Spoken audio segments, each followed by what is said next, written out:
আসসালামু আলাইকুম রহমতুল্লাহ। প্রিয় দর্শক, কেমন আছেন? আশা করি ভালো আছেন। প্রিয় দর্শক, নবম পে স্কেল বাস্তবায়নের দাবিতে রাজপথে নামার ডাক। চলুন বিস্তারিত জেনে নিই।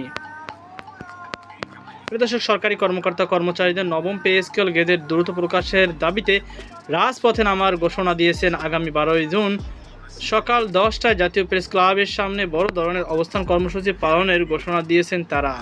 শুক্রবার 15 মে জাতীয় প্রেস ক্লাবে বাংলাদেশ সরকারি কর্মকর্তা কর্মচারীদের দাবি আদায় ঐক্য পরিষদ আয়োজিত এক সংবাদ সম্মেলনে এই কর্মসূচি ঘোষণা করা হয়।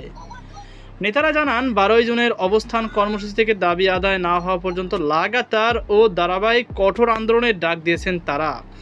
দীর্ঘদিন ধরে নবম পে স্কেলের গেজেট প্রকাশের দাবি জানিয়ে এলেও দৃশ্যমান অগ্রগতি না হওয়ায় ক্ষোভ প্রকাশ করেছেন তারা।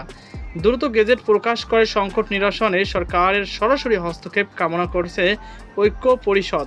লিখিত বক্তব্যে মোহাম্মদ লুৎফর রহমান বলেন, বিগত 11 বছরের প্রজাতন্ত্রের কর্মচারীরা পে স্কেল থেকে বঞ্চিত। এই সময়ের মধ্যে সম্মিলিত মুদ্রাস্ফীতি 108%। এই প্রেক্ষাপটে 2015 সালে বেতন দিয়ে 2026 সালে এসে কোনোভাবেই কর্মচারীরা তাদের সংসারের ভার বহন করতে পারছে না।